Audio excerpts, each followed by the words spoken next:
Começar a nossa aula de hoje sobre esse tema super importante existente no judaísmo. Obrigado, Berta, aí pelo cafezinho maravilhoso. Sobre esse tema tão importante que é a estética, a autoestima, cirurgia plástica e afins dentro do judaísmo.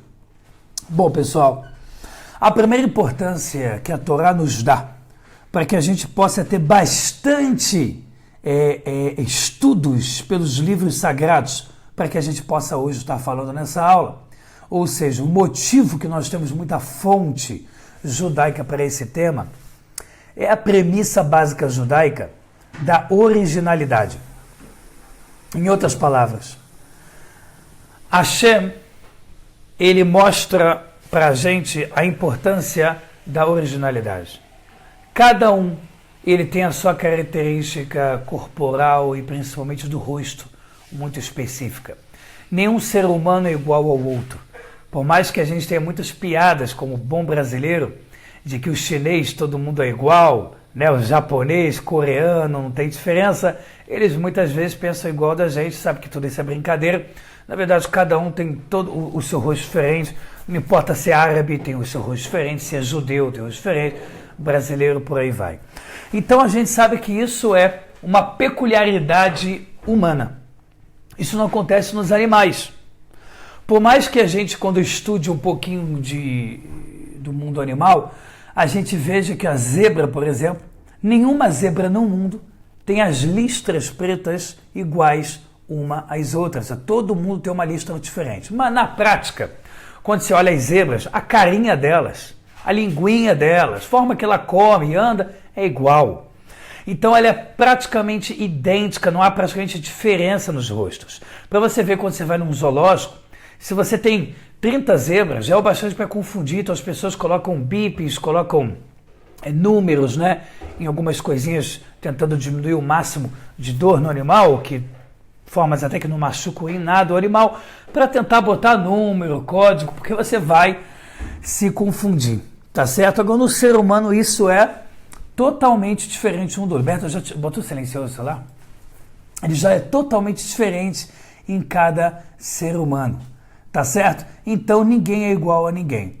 Uma coisa engraçada que até aconteceu há umas semanas atrás, eu fui com a minha família no zoológico aqui de Jerusalém, que parece até um hotel para os animais, como eles são bem tratados, como o espaço é gigante, como é impressionante como os animais aqui são colocados, não vou dizer em primeiro lugar, mas incrível como tem lei que protege os animais aqui. Aqui, se você brinca de caçar, se quer uma cobra, você pode ir preso. Você paga multa gravíssima, a não ser que seja por risco de vida, que aí é permitido. Pessoal, quem está ao vivo, fala amém, Baruch atah Adonai, Eloheinu melech haolam, she'akol nהיה b'dvaro. Então, pessoal, a gente vê que a gente tem uma originalidade muito grande, humana. E isso a gente vê desde do que está escrito na nossa Torá. Quando Hashem criou Adão, ele criou Adão sozinho no mundo. Para dizer o quê? Que cada ser humano ele é único. Cada ser humano, judeu ou não judeu, ele vem para um objetivo único. Então é por isso que a Gemara nos ensina, e os Midrashim, a Kabbalah também, o Arizal também no Shari Kedushá, ele nos ensina que assim como o rosto de cada um no mundo, ele é único, assim também é a peculiaridade do seu objetivo na vida, ou seja, cada um tem o seu objetivo na vida, cada um tem o seu trabalho, objetivo geral, específico, totalmente diferente um do outro. Então isso vem também aumentar a originalidade, o amor próprio, porque quando você é diferente, começando já pelas características corporais e faciais, isso já aumenta o seu amor próprio, isso aumenta já o seu destaque contra as outras pessoas. Então a Torá mostra para a gente, nesse caso, que somente o ser humano, ele realmente tem assim essa vantagem dessa premissa, que é a diferença facial, corporal de todo mundo. O Arizal ensina, e o aluno dele, proeminente Rav Haim Vital, escreve no livro Shari Kedushá, aí para 170 pessoas estão para a gente ao vivo, explica que cada ser humano, ele é um mundo à parte, e também chamado de Olam Katan, ele é um mundo pequeno. Ou seja, não dá para você julgar, principalmente a humanidade, de forma padronizada. Por mais que às vezes seja necessário, como por exemplo, proibido assassinar. Então você coloca essa premissa, está nos 10 mandamentos. Agora, matar em legítima defesa é permitida, mas não é regra inicial, do tipo, pessoal, todo mundo que tiver um caso aí ou outro, pode matar, hein, tá tudo bem. Não, a gente sabe que inicialmente ninguém tem o direito de tirar a vida do outro, a não ser que seja legítima defesa. Alguém vai tentar te matar, óbvio que nesse caso você pode matar ele antes. A Torá não fala se você pode só machucar ou só dar um tirinho no pé. Nesse caso você pode eliminar, porque se ele veio te matar e você só dá um tiro no pé, continua existindo o perigo dele te matar. Então a Torá é sempre politicamente correto, zero teatrinho, que hoje em dia você tem em muitos direitos humanos, não estou dizendo em todos, porque direito humano óbvio que é importante, mas tem muito direito humano que é assustador, como a gente vê em Gaza, né? O palestino está tentando jogar uma bomba em você, está tentando com uma bomba sobre o corpo se lançar sobre os soldados e você ainda fica naquela palhaçada se pode dar um tiro na unha, no pé. É óbvio que não, nesse caso é mitzvah eliminar aquele terrorista com um tiro na cabeça. E aqui, pessoal, Deus me livre, não é a ideia de que bom matar. Ninguém tem que ficar feliz com a morte dos outros. Porém, estamos falando de necessidade de legítima defesa sem teatrinho. Zero teatro, pragmatismo 100%. A gente tem que ser direto ao assunto. Porque tem muitos juízes que sentam com seu martelinho e fica pensando, poxa, só porque um terrorista entrou numa casa judaica para estuprar todos os homens e mulheres e depois matar, só por causa disso, um cara que acorda assustado, ele tem o direito de matar o terrorista? Então ele fica cheio de salamaleque, né? Cheio de merchandise com o terrorista, quando eu acho que primeiro a gente tem que dar voz ao inocente e depois ao culpado. Primeiro a gente tem que cuidar da população de bem. Depois a gente cuida da população má, tá? Então, pessoal, baseado nisso, o Shari Kedushá fala que cada ser humano é um mundo à parte. E a gente tem que cuidar dele de forma peculiar. Por mais que nós dissemos que às vezes temos que ter regras padronizadas, porque senão a gente fica perdido, né? Se cada um vai ter uma lei sendo dado veredito a ele, em especial, um livro de código penal só para ele, a gente não consegue viver dessa forma, de forma equalizada. Outra coisa é a questão, pessoal, que é como se chama mundo em hebraico. Se você vai pegar mundo em hebraico, a gente chama de olam, com a letra Ain, que é olam, vem da garganta lá atrás, olam. Olam vem da palavra elem, que significa ocultamento. O mundo, ele é um ocultamento por si só. É por isso que muita gente, infelizmente, não consegue ver a clareza divina no mundo, a providência divina, a mão de Hashem desde o começo ao fim de qualquer raciocínio. E isso se deve ao fato de que Deus ele se oculta. Porque se Hashem simplesmente aparece para você e diz, e aí meu brother, e aí tiozão, vamos embora cumprir a Torá porque você não tem livre-arbítrio. Então a própria filosofia judaica do Maimônides explica que a pessoa, no caso, odiaria Deus. Porque uma pessoa que é colocado a faca na garganta dele e sendo dito a ele, me serve porque eu estou te obrigando, isso não faz você criar amor pelo rei. E nem o rei está mostrando amor pelo filho. Então isso tira o livre-arbítrio, isso tira o mérito das nossas ações, isso tira o motivo da existência humana. Então o Rambam, ele explica no Moreh Nevuchim, Guia dos Perplexos, eu fiquei sabendo até que agora foi pela primeira vez na história do Brasil, ele foi colocado, traduzido na íntegra, por completo, né? Não lembro a editora, mas eu vi rapidamente alguém falando. Não olhei ainda para ver se é uma boa tradução, não estou lembrando qual é a editora, mas pela primeira vez na história é colocado na íntegra. Por que foi a primeira vez na história? Porque ele é um livro que tem os seus perigos, por ser filosofia muito profunda. E o problema da filosofia profunda é que às vezes você entende a pergunta colocada por um filósofo, mas você não entende a resposta. Então você acaba entrando em mais confusão ainda. Por isso que o Rebbe Nachman fala que a gente tem que se abster um pouco da filosofia, a não ser quando ele é risco de vida, como o Rambam em sua época. Pessoal, significa que esse ocultamento que ele existe, ele é demonstrado, inclusive, nas características de cada ser humano. Ou seja, fica parecendo que cada ser humano, quando ele tem as suas características, a sua beleza ou a sua não beleza, dependendo da padronização social, fica parecendo que cada ser humano ele é uma coisa totalmente diferente do outro ser humano só por causa de um detalhe corporal, né? Então a gente vê que você pega aí uma propaganda de escova de dente e você pega considerado um homem que é considerado bonito naquele país, dando um sorriso, que às vezes não tem nenhuma ligação com aquela pasta de dente usada, e você diz meio que, qual é a ideia subliminar, subjetiva? Que você vai ficar igual a ele, né? E isso acaba se tornando engraçado quando você começa a diversificar o que é a beleza. Eu vi uma propaganda, não sei se foi na revista Exame do Brasil, mas eu achei bem interessante, que é uma africana de uma tribo daquelas que usam muita argola, pintam o rosto de forma diferente, tem aquelas pescoços alongados, e ela é considerada Miss de beleza na sua tribo africana, e ela olhando uma revista francesa ou italiana, olhando o que é a moda ocidental, e ela ficando perplexa, tipo, uau, isso é o que os ocidentais consideram beleza?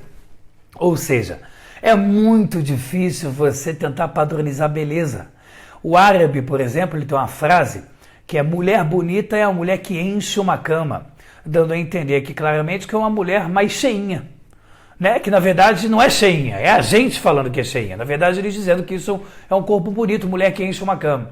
E você vê na padronização da moda italiana e francesa, que é o que acaba que se abrange ao Brasil e até Israel, que segue muito padrões de beleza da Europa, a mulher quanto mais magra, mais anoréxica, é considerada mais bonita, né? Fazendo um árabe talvez passar mal se ele vê aquilo como beleza, um africano. Então você tem aqui vários pontos para serem discutidos na questão estética, permissões para fazer uma lipoaspiração ou cirurgia plástica, e eu já estou começando a demandar isso para vocês, para que a gente comece a estudar eles a fundo, tá bom? Então, pessoal, a gente chega logo numa primeira conclusão aqui, que bem-estar, autoestima, né, que é causado pelo seu bem-estar, felicidade e alegria, são conceitos que começam a divergir agora. Porque uma pessoa, ela pode nascer com o nariz torto e ela viver a vida inteira feliz e até se zoar de brincadeira para mostrar e muitas vezes provar que aquilo não está dando nenhum problema a ele. Você vê comediantes, principalmente brasileiros, que é onde eu vivi toda a minha infância e adolescência, que brincam com seus, entre aspas, problemas.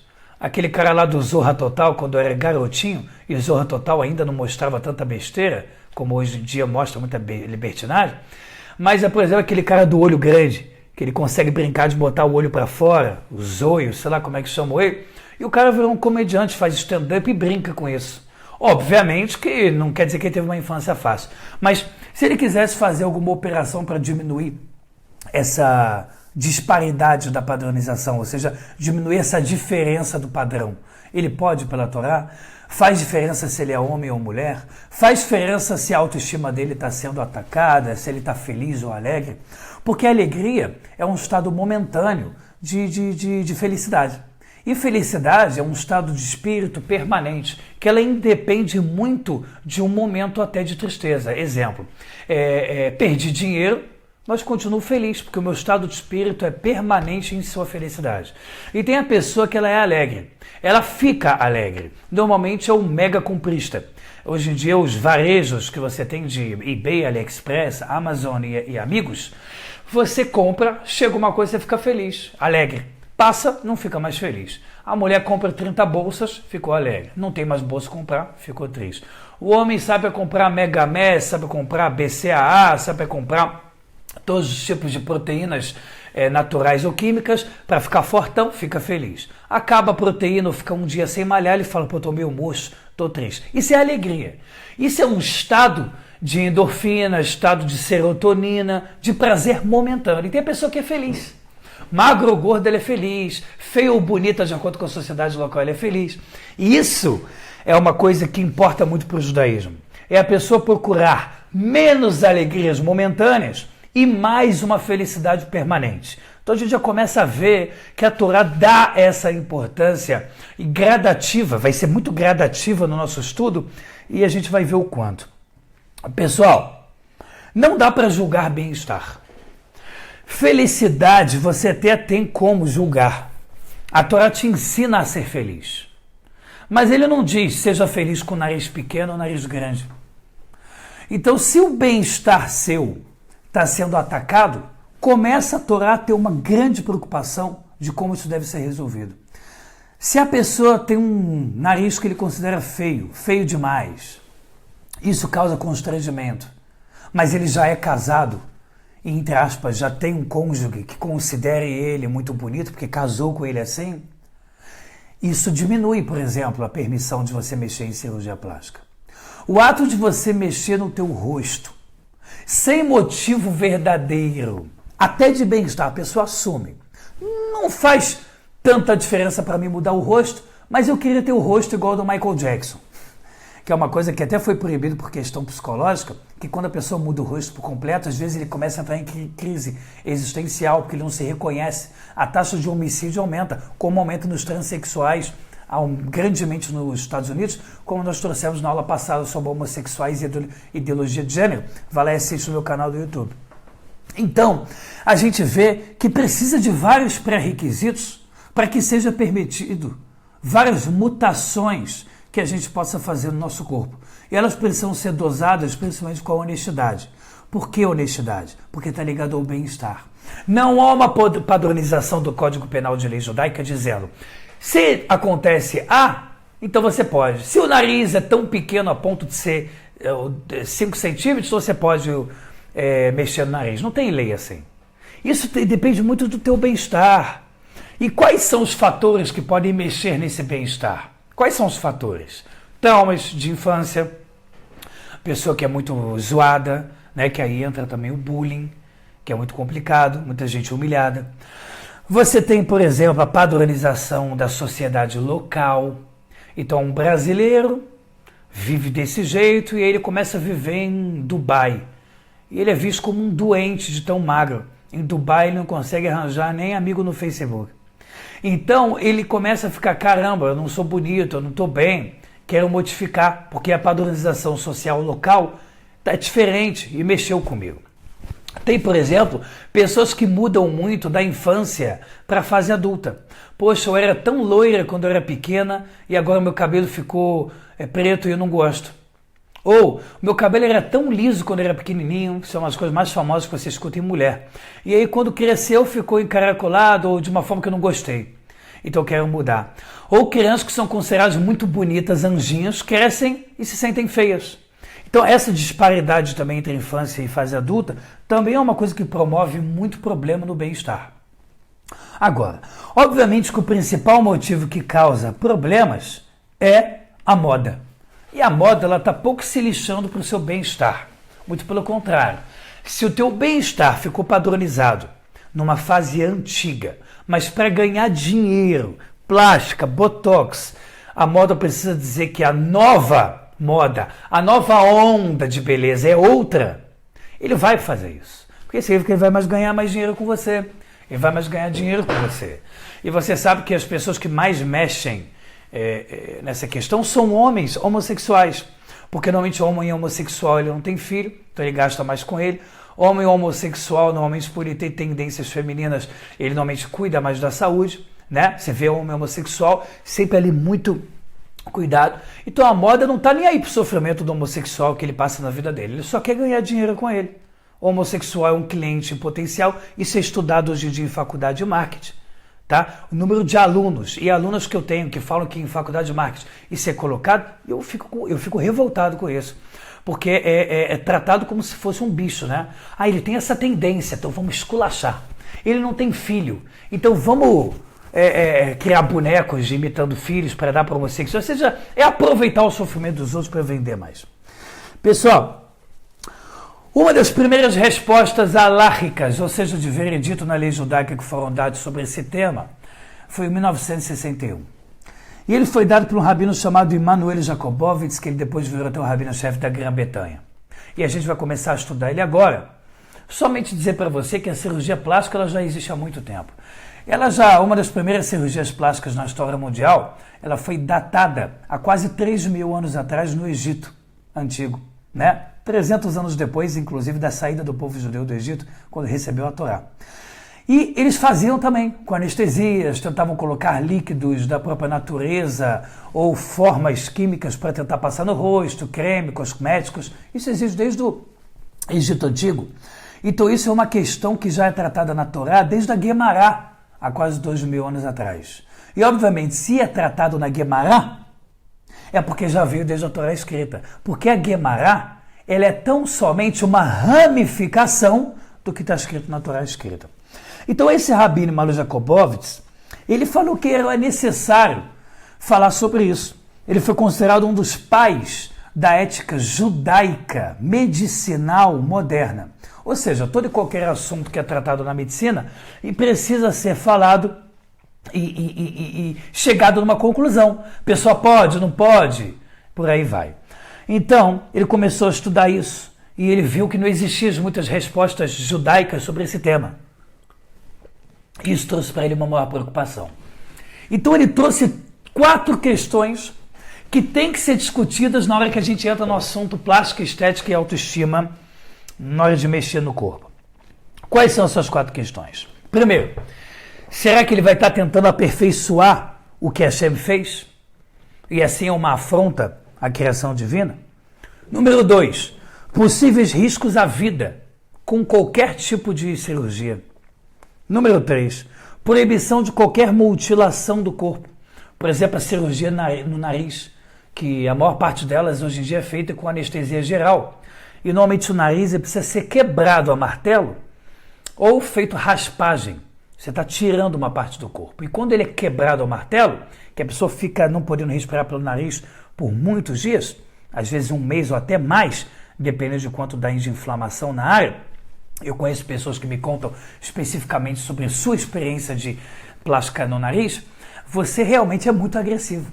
Você quebra, como se você estivesse quebrando ali um boneco ou um Lego. Pá, quebra e você refaz. Será que isso não é uma mutilação? É, né? E se ela é permitida ou não. E o 4º ponto é o seguinte, pessoal. É a questão ética de vaidade humana. Principalmente quando ela é exagerada. E principalmente quando ela é para homem. Porque a vaidade para homem e para mulher são diferentes. E não importa o quanto a geração, a moda tente colocar para vender, né? Não, homem, use também base, pó de arroz, rímel. Não, homem, faça também a sobrancelha, se raspe inteira que não é uma garrafinha de vidro. Seja uma menininha. Mesmo que a sociedade diga para o homem, faça isso também, óbvio que é para vender coisa, e você achando que na verdade que o mundo está mais aberto, com cabeça mais aberta, só que não. Mesmo assim, você vai encontrar uma grande disparidade entre o homem e uma mulher. A famosa nécessaire, que é aquela bolsa feminina que carrega aquele bando de ferramentas que eu não entendo absolutamente nada, que eu olho aquilo e fico meio assustado. Pode ser que a mulher está usando aquilo para dominar o mundo, e eu não sei, porque eu olho aquilo e não sei para que está sendo usado. Uma vez eu estava usando um lápis aqui em casa para escrever algumas coisas no papel, isso foi alguns anos atrás, e a Berta falou, você está maluco, está usando meu lápis de olho? Para de fazer piada aí. E continuei escrevendo. Meu lápis de olho está estragando ele. Como é que eu vou saber? É um lápis igual. Como é que a gente vai saber? Base, rime, 1 trilhão de nomes. É assustador. É um mundo à parte isso. Não é igual quando a mulher entra em loja de ferramenta para consertar coisa da casa, que normalmente o homem é mais ou forçado pela esposa a fazer, e ele conhece mais, né? É alicate não sei o que, alicate inglês, é alicate da Irlanda do Norte, alicate da Irlanda do Centro, o cara sabe tudo. E a mulher também fica ali, boca aberta, não entendendo nada. Isso acontece igualmente com o homem quando vê a nécessaire. Mesmo que o homem utilize a sua nécessaire para fazer aprimoramentos no corpo, você vai ver que ele vai ter 30 mil vezes menos variedades do que a mulher. Não adianta, porque o homem ele sente menos esse tipo de necessidade. O homem se olha menos no espelho que a mulher. Não adianta, ele se olha menos no espelho. Então, existe uma disparidade básica entre como o homem enxerga a vaidade e a mulher. Não estou dizendo que o homem não precisa ser vaidoso, inclusive é mitzvah. É mitzvah o homem ser vaidoso e cuidar da sua saúde. A pergunta é até que ponto? Até que ponto já não está passando do limite, né? Então, as permissões em questão de plástica e botox, tudo que você quiser imaginar, ela é muito mais permissiva para a mulher do que para o homem. Esse Rabino Jacobowitz traz essas 4 questões a serem discutidas. Saibam que essas 4 questões que o Rabino Jacobowitz trouxe em 1961, ela é até hoje utilizada como padrão para você poder permitir ou não um ato cosmético ou plástico em alguém. Ele considera, o Rav Jacobowitz, proibido plástica por questão de vaidade. Se é só por vaidade, é proibido, principalmente para homem. Porém, se você tiver aqui umas 4 ressalvas, uns 4 requisitos, ela pode se tornar permitida. Quais são os pré-requisitos? Se o perigo da cirurgia é mínimo. Número 2, se é medicinalmente indicada, normalmente por fatores acidentais, a pessoa passou por um acidente e deformou o rosto ou parte do corpo, né? Ou junto se causa graves razões psicológicas. Número 3, se a correção é para facilitar ou manter um casamento feliz, já que a Torá diz que é importante você estar bonito para o teu cônjuge, ainda mais quando você ainda não está casado, tá? E tem gente que pode não gostar do que eu estou falando agora, pode dizer, poxa, que feio, o que importa não é ser feliz e acabou?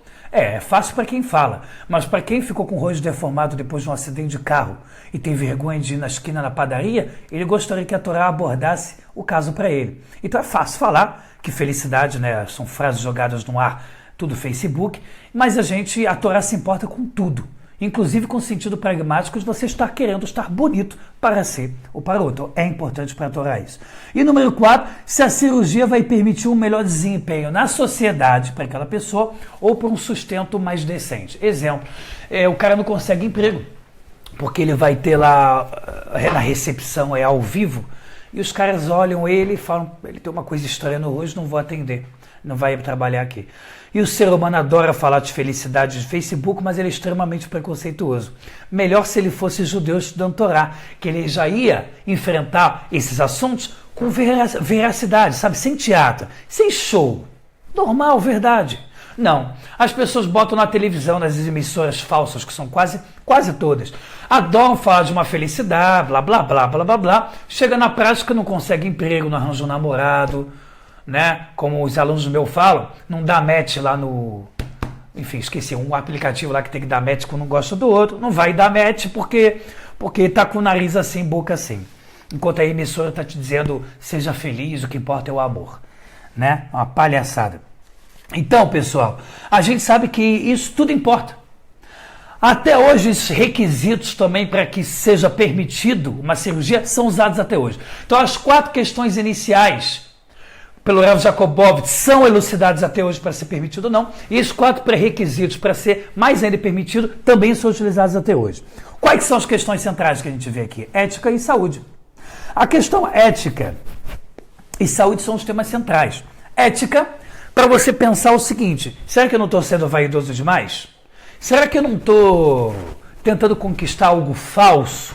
Por exemplo, a pessoa que fica fazendo plástica em cima de plástica. Eu não estou dizendo, pessoal, não estou, Deus me livre, julgando mal quem faz plástica. Estou dizendo sobre a doença que se transforma quando a pessoa vive só disso, tá bom? Só disso que eu estou falando. Se a pessoa se sente feia com alguma coisa e faz plástica, a gente vai ver que praticamente é permitido. Mas a pessoa começa a viver disso. Ela está fazendo 50, 60, 70, 80, 90 e ela começa a querer fazer 1 trilhão de transformações para parecer que ela tem 20. Isso, em vez de ajudá-la a ser feliz, atrapalha. Porque faz ela criar praticamente uma máscara de Purim, da qual ele está fingindo ser alguém que ele não é. Então ele fica usando roupinhas de 20 anos, ele começa não sei o quê, né? E ele começa a vivenciar uma realidade que não é dela. Normalmente essas pessoas vivem em depressão profunda. Né? Modelos. Os modelos homens e mulheres, de acordo com algumas pesquisas que eu andei olhando para dar essa aula de agora, não peguei fontes, não anotei, porque não achei que era tão importante para essa aula falar de fontes disso, mas o número de pessoas com depressão profunda, por exemplo, nos modelos. Porque se eu como um creme cracker, pode ser que um pouco da minha bochecha vai ficar um pouquinho mais gordinha e já não vou ser tão aplaudida. Então, é um desespero. Eu não consigo comer o que eu quero, sair com quem eu quero. Eu sou considerada a mulher mais bonita do mundo, mas meu namorado me acha uma caveira. Você tá tudo controverso. A estrutura, se você pegar a Barbie, e eu já li tanto artigo sobre isso, achei tão interessante. A boneca da Barbie, se você vê ela e você cria uma mulher de verdade, baseado nas estaturas que é do boneco, proporcional a um ser humano, essa pessoa não consegue ficar em pé.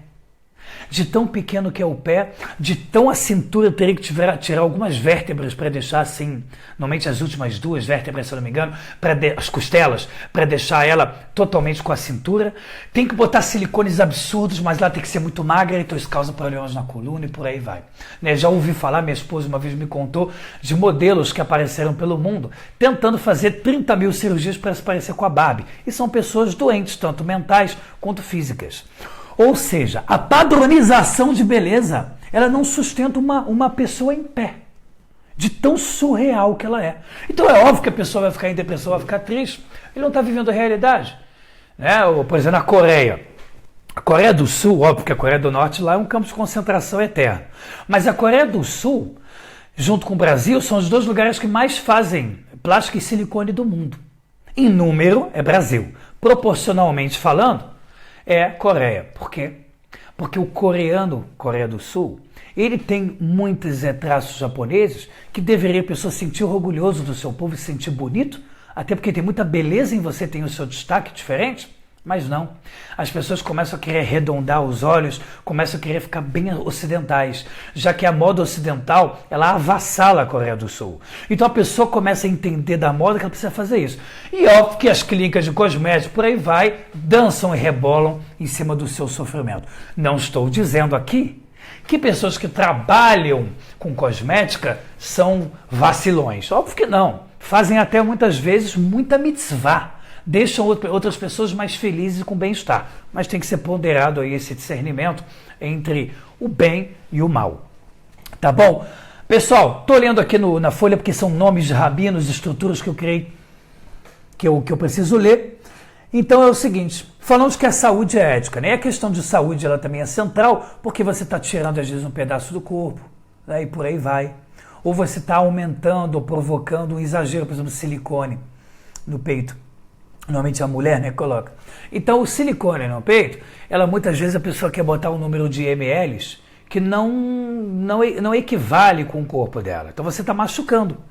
Você está esticalhando, né, não sei qual a palavra, você está esticando a pele do peito lateral, criando vários problemas na pele. Né? Não é só varize, né? Tem outros nomes que eu esqueci, estrias principalmente. E a mulher muitas vezes ela não está nem aí. Ela quer, pessoas já vou botar silicone e vou botar muito. E você também as formas do silicone. Você tem o silicone intramuscular, que ele, por um lado, é considerado mais problemático.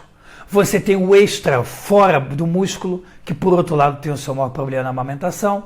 E você tem o meio-meio, que parte dessa bolsa ou geleia, dependendo do que é feito desse gel, parte fica intramuscular no silicone da mulher, parte fica para fora, sendo hoje em dia considerado o melhor. Então você tem que pensar em tudo isso, risco de vida às vezes real, né? Para saber se o que você está fazendo é vaidade para a mulher a um nível aceitável, ou a pessoa está perdendo a linha, querendo botar um peito gigante, sabendo que vai causar 1 bilhão de problemas para a saúde. Isso não é permitido pela Torá. Como o Rambam fala, o Maimônides fala, o caminho do meio é o caminho de ouro. Tirando raiva e prepotência, que a gente tem que ir para o extremo oposto, de resto na vida a gente tem que procurar o caminho do meio. Então se a pessoa está muito constrangida, a mulher, com o tamanho do seu seio, ou porque ela considera que ela não tem seio nenhum, e ela quer, ainda mais para a sua beleza, felicidade do marido, ou dela principalmente, ela tem que pensar primeiro no amor próprio. Ou padronização social que gere tanta pressão a ponto de ela não estar com bem-estar, isso também tem que ser respeitado. A padronização social você não pode ser só resumida em dane-se os outros, seja feliz. É fácil falar, a gente tem que viver também a realidade pragmática. Então, que a pessoa procure o caminho do meio. Ele não precisa, para mostrar que ele é um anjo, colocar 10 ml de silicone que nem vai fazer diferença só para dizer que ele é recatado. Ele pode colocar um tamanho comum, mas não precisa exacerbar, porque dessa forma ele vai estar trazendo problema para a saúde. Em 64, você tem 3 rabinos que vão fechar com chave de ouro tudo que a gente está falando aqui. Tem dezenas de rabinos que falam sobre o assunto, só que eu ia cansar muito o público aqui de muitas pessoas que estão assistindo a gente agora, 220 pessoas, se eu trouxesse o nome de todo mundo. Os 3 rabinos foram Rav Mordechai Yaakov, Rav Menachem Klein e Rav Moshe Feinstein. E por último vou trazer o Rav Shlomo Zalman Auerbach. 4 grandes poskim legisladores da Halakha. Então o primeiro, Rav Moshe Yaakov, Mordechai Yaakov, ele traz o Talmud, a Gemara, dizendo o seguinte, que é permitido uma pessoa fazer exame de sangue como ato preventivo. O que isso quer dizer para a gente na prática? Tirar sangue se chama Habalá ou Habalá Beatzmo. Habalá ou Rovel é a proibição de tirar sangue de outra pessoa, né? Ou tirar de si mesmo, é uma proibição da Torá. Porém, se é como questão de saúde preventiva, como check-up geral, por exemplo, no exame de sangue completo, é permitido, mesmo que não seja risco de vida. Então, normalmente a gente diz que tirar sangue, coisas assim, isso é permitido em risco de vida. Porém, para evitar uma situação que eu chegue um dia de risco de vida, por exemplo, eu querendo olhar direito o meu triglicerídeo, o LDL, que é o colesterol ruim, diabetes tipo 2, que é a mais comum, eu preciso controlar o meu sangue. Então, preventivamente também é permitido. Baseado nessa premissa, esse Rav diz que a gente pode começar a falar de uma permissão, sim, contanto que tenha mais motivos a não ser preventivo. Porque uma pessoa saber que não há risco grande de fazer uma cirurgia plástica, porém não ter motivo nenhum a não ser a vaidade, não é o bastante. Vamos continuar aqui aprendendo, vocês vão ver que vai ter uma conclusão bem legal essa aula. Ele também fala que a gente sabe que hoje em dia essas cirurgias estão diminuindo o risco, né? Eu não sei se foi em 1816, qual foi a primeira vez que foi usada a cirurgia anestesia geral, desculpa, não estou lembrando se foi em 1900 ou 1816, que começaram a ver que vagarosamente foi uma coisa bem aceita na medicina, com poucos problemas de risco de vida. Por mais que tem pessoas que têm sérios problemas com anestesia sem saber, bota anestesia e o coração para, que é a história do rabino que passou por morte clínica, e eu tenho a história da vida dele, que foi o cara que ficou mais tempo morto, de acordo com o recorde de Guinness, 19 horas morto, tem no meu canal do YouTube. Vai descendo lá os vídeos, você vai ver história real do rabino que passou por morte clínica, 19 horas morto. E o caso dele foi anestesia geral, não era compatível com o corpo dele por algum motivo. Ele morreu na hora. E voltou, né? Baruch Hashem. Pessoal, então é o seguinte, tem outra parte da Gemara que começa a dar outros indícios nessa investigação interessante. A Gemara fala que se uma pessoa quer tirar uma pele que está sobrando do corpo, de forma capacitada, ou seja, não é igual uma pinta, você não pode sair arrancando, você pode se tornar um câncer benigno e maligno, você tem que sempre perguntar a um médico. Agora, se tem uma pele, uma crosta, alguma coisa que só está sobrando no corpo, tá bom? Não quero entrar em muitos detalhes porque não vou ter propriedade para isso. E a pessoa está sentindo dor, a Torá fala que é permitido que ela retire ou vá no médico para retirar. Uma verruga benigna, mas está atrapalhando, ele pode retirar, está doente, está causando incômodo.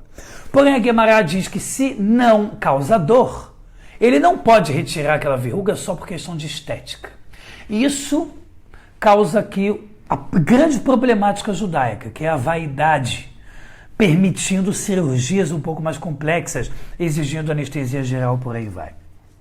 Só que o grande coringa aparece nessa Gemara quando você vai na explicação do lado chamado Tosfot, que é a casa de rabinos que estudava na mesma época que o Rashi.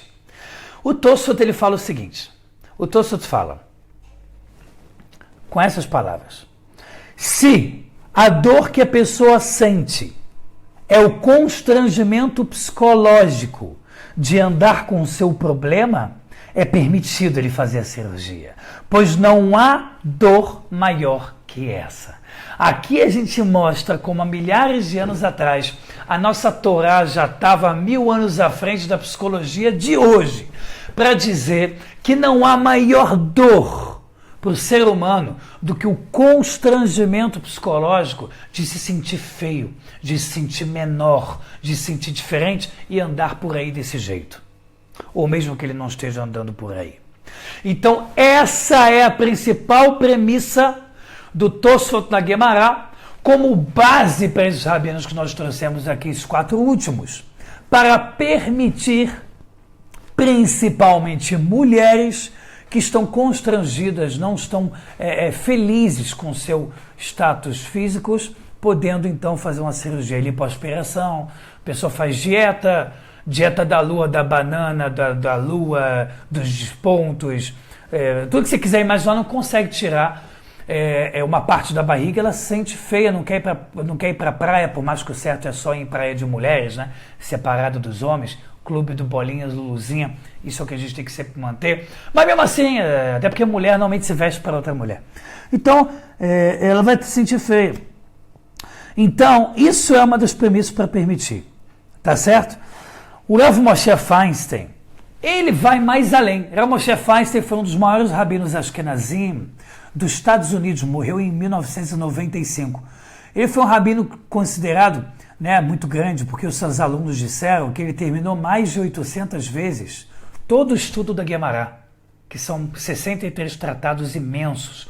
Terminou mais de 800 vezes.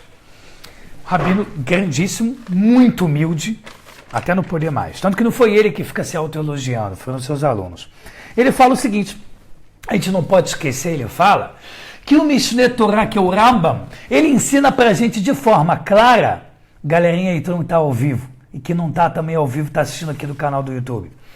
Ele vem dizer que o ato de você tirar sangue de si mesmo, ou você tirar sangue de outro, no caso, você se colocar numa situação que um cirurgião mexa no seu corpo, só é proibido na proibição da Torá chamado Rabalá, que é tirar sangue ou machucar um outro ou a si mesmo, quando é feito com malícia.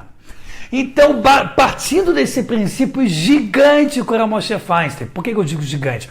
Porque ele pegou ali e pincelou essa explicação do Rambam, que desfecha praticamente toda a nossa problemática dessa investigação aqui que a gente está fazendo durante essa 1 hora. Em outras palavras, se ele não está fazendo para sua malícia, não é considerado autoferimento, ferimento para o outro, não é considerado proibição de ferir o outro a si mesmo. Ferir o outro tem proibição e tem que pagar danos. Esqueci o nome, danos, né? Danos físicos. E se a pessoa se fere ou pede para alguém o ferir, ele não paga danos, porque ele mesmo, ele vai pagar para si mesmo, não faz sentido. E quando não é com malícia, se torna mais permitido. Então, Rav Moshe Feinstein fala que isso vai depender da honestidade. Porque bem-estar não é uma coisa que um pode dizer para o outro. Ah, não é possível que você quer fazer uma plástica só por causa do teu nariz. Teu nariz é lindo. Ninguém pode condenar o outro ou dizer e garantir o que o outro sente. E essa é a beleza da nossa Guemará quando diz: não há maior dor no mundo do que o constrangimento pessoal de um ser humano. O Rav Moshe Feinstein, então, diz que é permitido principalmente para mulheres. E diz que se o homem tem constrangimento, pode. Mas se ele quer ficar só mais fofinho e mais tifofe, bonitos para os outros, ele não pode ficar fazendo cirurgia para sair mexendo. Não é para ele ficar fazendo depilação a laser e tal. Agora, tudo isso é discutido. Se o cara é Tony Ramos para cima, tendo uma floresta amazônica em cima dele, no caso que ele fala, caramba, eu não consigo, eu começo a sentir cheiro ruim muito rápido, tem que tomar 7 banhos por dia, então isso já é discutível de novo, porque tudo ele tem que manter a ponderação, a lógica. E por último, o Rav Shlomo Zalman Auerbach, que ele fala que é permitido para a mulher quando tem constrangimento, para vaidade para a mulher também é permitido, contanto que seja realmente vaidade com importância. Não tipo 15ª cirurgia só para dar um toque final. Tem que ter uma importância real. Ter mais amor próprio, deixar o meu marido feliz, tá? E a ideia aqui, pessoal, não é mulher se subjugar para o marido, não. Mas é deixar o marido feliz. Isso também é importante, assim como o marido deixar a esposa feliz. Porém, a gente sabe que o homem e a mulher é muito mais visual que a mulher, né? A mulher, às vezes ela fala para as amigas, pô, aquele cara é feio. Sair de Shidur, que é aquele encontro sem encostar religioso, judaico, sair com o cara, pô, ele é horroroso. Daqui a 20 dias você está dizendo, tô apaixonada por ele. A mulher, ele é muito menos visual, ele é muito mais da conversa, do caráter, de como a pessoa é, né? E o homem, ele é muito visual. Ele já começa, mas será que é bonita? Será que... Poxa, isso aí é problema para mim, né? O homem, ele é mais bichinho. Então, ele é muito mais visual. Até na questão, pessoal, da relação íntima, que eu não quero entrar demais nesse tema, porque tem muita criança que me diz que assiste, adolescente, novinho, mas é questão da relação íntima. O homem, ele se preocupa toda hora na relação sexual, visual. Ele quer ver, ele quer olhar, ele quer deslumbrar nessa parte. E a mulher, muito mais, diga que me ama, e um lado mais emotivo. Então, faz diferença. O homem não precisa fazer 3.000 cirurgias para estar bonito para a mulher. Se a mulher, pô, se você não fizer, eu não te considero bonito. Vai ser estranho a mulher dizer isso. Tá certo?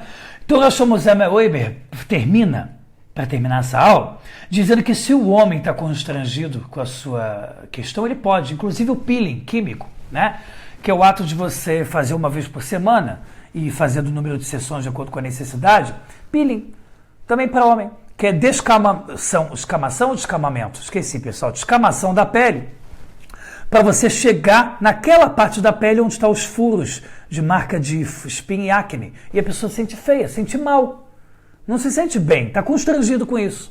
E peeling é muito menos complicado que uma cirurgia química, uma cirurgia plástica, então é mais tranquilo ainda. Agora, para chegar no ponto de anestesia geral, por mais que hoje em dia a taxa de complicação é muito baixa, a pessoa sempre tem que manter a honestidade. A sinceridade de cada um é o coração dessa grande discussão. O quanto você de verdade vai se sentir melhor ou menos constrangido em fazer uma possível cirurgia. Isso vai, no final das contas, ser o grande coringa para responder se você deveria sim fazer aquela lipoaspiração, aquele peeling químico, aquela botox. Tem o botox químico e hoje em dia tem um botox mais natural, com ácido aloreico, um ácido específico que o próprio corpo produz. Então, quando você coloca ele externamente, o organismo recebe melhor e dura mais tempo. Tudo que é mais natural, melhor. Então, olhar sobre isso, discutir um pouco sobre essa modernidade da medicina e sempre procurar ponderação. E outra coisa que eu vou falar, uma dica importante. A mulher, ela tem que se preocupar, sim, com o bem-estar se o marido está feliz com ela. Mas ela tem que procurar e não exagerar demais. Porque a mulher, quando começa a virar, desculpa eu falar com português claro, quando a mulher começa a virar um boneco sexual do marido, isso vai acabar fazendo mal ao próprio marido.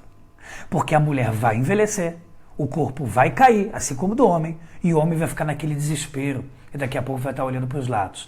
Então, por mais que a mulher tenha que se preocupar em estar bonita para o marido, ponderação.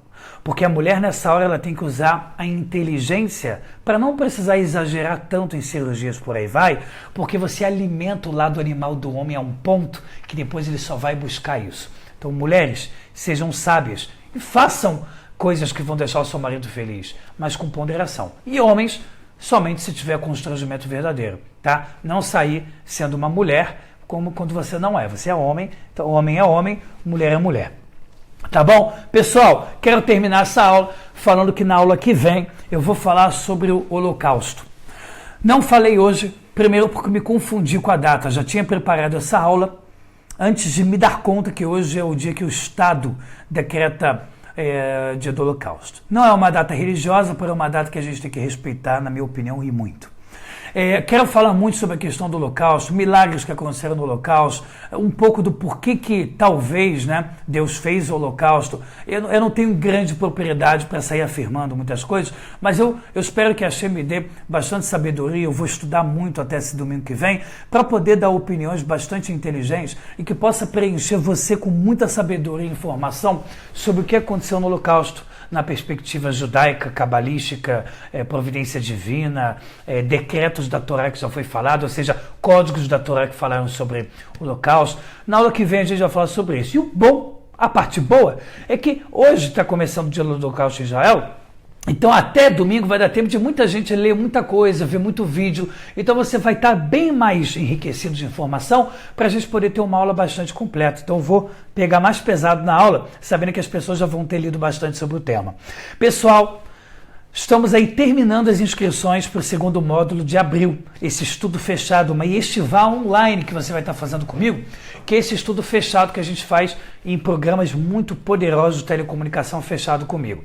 Então, se você que está atrasado, ainda dá tempo, corre e bota o seu e-mail aí no YouTube ou no Facebook, ou entre em contato no Instagram ou no inbox do Facebook e diga, quero participar do curso. Eu vou te mandar um textinho com a ficha de inscrição, o custo mensal, que sinceramente ele é simbólico perto do que você vai aprender. São 4 aulas por mês, 1h30 cada aula. Você recebe um livro digital, você recebe os módulos especificados com tudo que você vai aprender em cada aula, você recebe um dicionário rápido e você tem mais ou menos 10 perguntas que vão ser feitas ao vivo por aula, respondidas por mim na hora.